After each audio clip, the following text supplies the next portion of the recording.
had nothing to say. You chose to walk, give what we had away.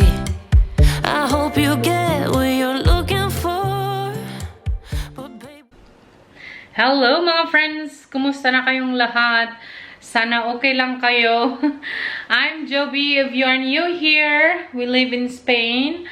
I am married to my Spanish husband and we have 2 girls. And we live in a small farm.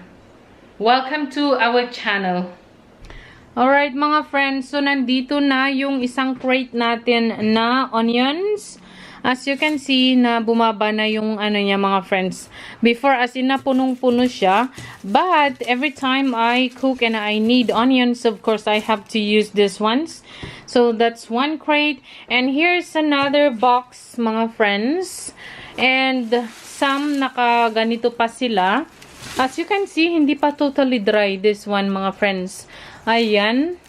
But, the rest, okay na sila. They are totally dry. And I wanted these ones to hang here in our kitchen. But the thing is, I don't have any heavy thing, mga friends, para ihang sana. Or wala akong installation para ihang sana. Na matibay na installation. Kasi mabigat kasi itong mga friends. Kaya, I am thinking to maybe I have to cut this ones again. And most of, and not most, but lahat na nandito mga friends sa box na ito, ay may mga tangkay pa sila, itong mga ito. Kasi, ito yung mga medyo maliliit. Not totally medyo, pero, they have different sizes, mga friends, na hindi pa na-dry noon. Tapos, hindi ko natanggalan yung mga stocks niya kasi, mga friends, parang uulan siya that time. So, nagmamadali ako. Inilagay ko na lang sa box. Tapos, sabi ko, I'm going to cut the stalks once I'm not busy, sabi ko. Until now, hindi ko pa natatanggalan, mga friends. So, medyo 1 month na yata itong mga to. Or more than 1 month na mga friends na na-harvest natin itong mga ito. Kailan ba yun? June or July? July na mga friends nung na-harvest natin itong mga ito. And now, we are now in August 21, I think. 21. I don't have my watch. So, and I don't have my phone either. So, I don't know which day we're in today. So, I think 21 today, mga friends. Yeah, 21 August. And my plan is to cut itong mga friends para sa ganun.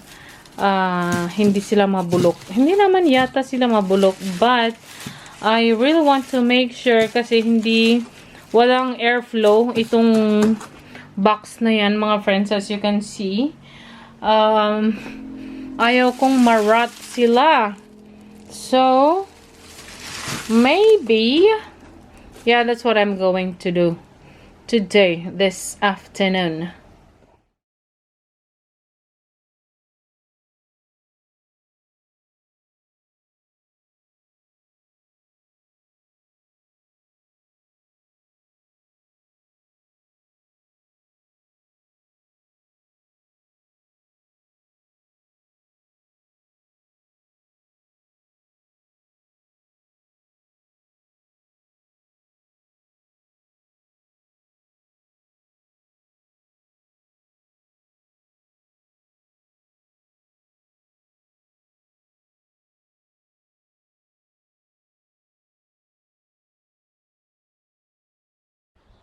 Hello mga friends! Good midday! Good afternoon mga friends! And welcome to our channel. If you are new, my name is Joby. I'm mother of 2 beautiful girls and I'm married to my Spanish husband for 15 years. My husband is there, I think. And our cat is here. Yeah. My husband went to the garage and brought our cat. Okay, mga friends. So, magluluto tayo ng lunch. And our lunch for today is parang lugaw siya mga friends. Arroz caldoso they call it here. Yun ang request ni Lakota, kaya yun ang lulutuin natin, dear friends. Okay, so ang sahog natin ay pork ribs.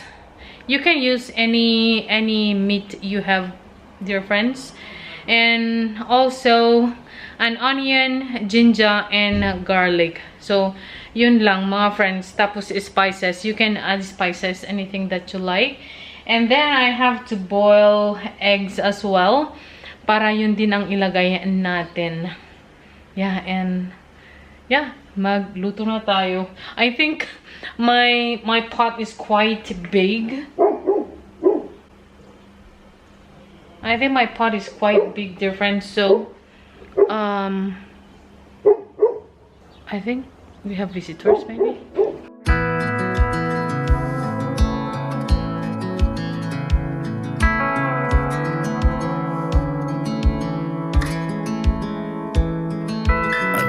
Thought I'd fly over my own state.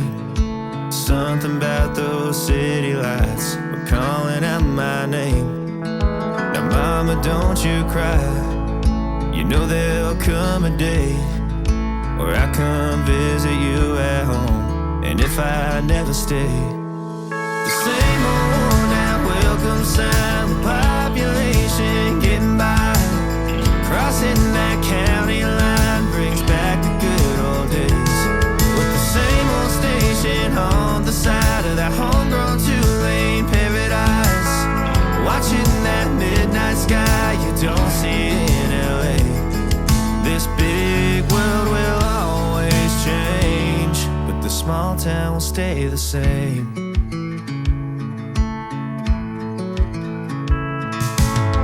This concrete tree line's got my head up in the clouds. A good thing that I got my roots back in steady ground. With the same old small church parking lot, I cried when Bobby tied the knot. By God, we never thought he'd give her his last name, or the ring that I won on the night that we once stayed 14 to 9. Those Friday football lights sure did feel like fame. This big world will always change, but the small town will stay the same.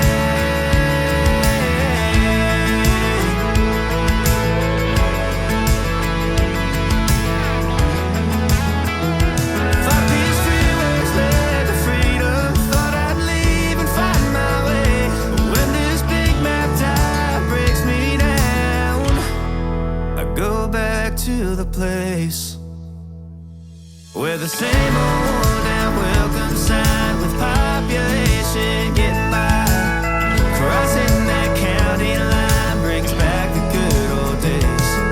The same old station on the side of that homegrown two-lane paradise, watching that midnight sky that makes me want to stay.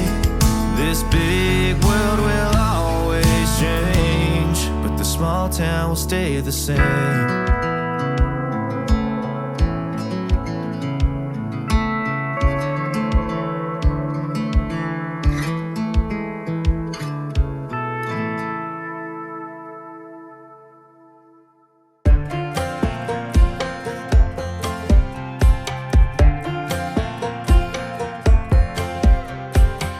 Last time we talked, you had nothing to say. You chose to walk, give what we had away.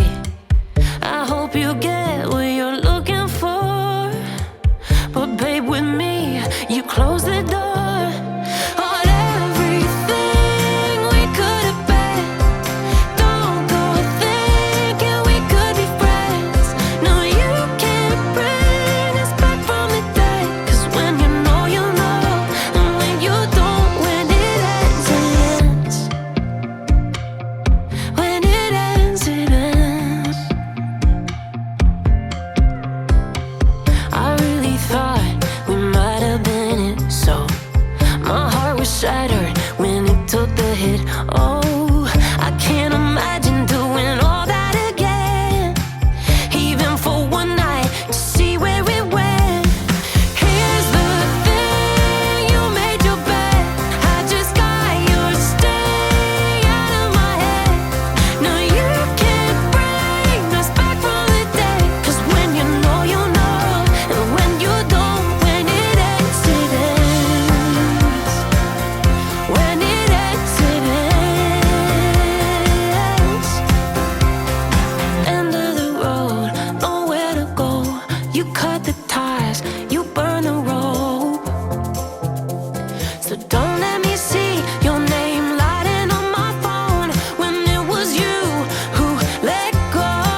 comida que mi mamá ha hecho. Tenemos que hacer así. Tenemos que picar el arroz.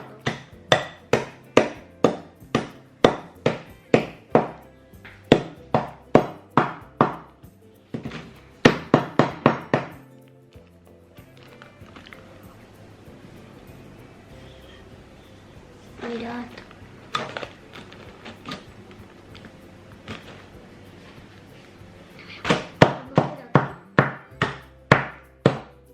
Bueno, la parte final no importa. ¡Sí!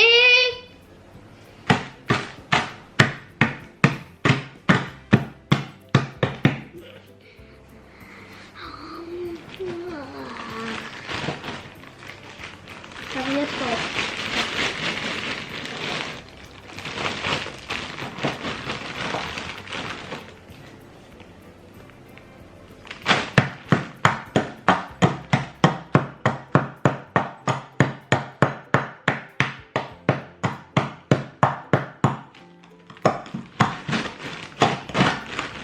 Mirad.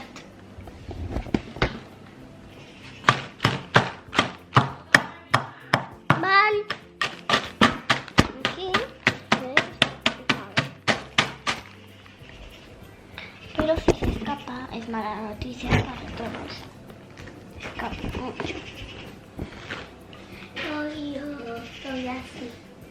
Vamos a picar como se merece. Era broma. Adiós.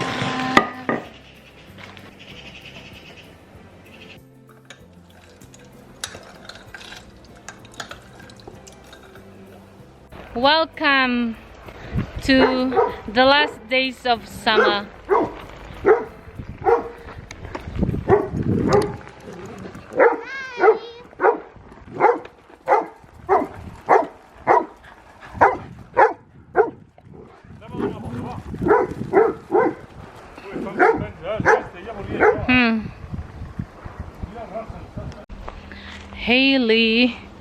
Haley is hanging our clothes, friends. Hi, Lakota. Hi. How are you? Hi. So let's see Haley.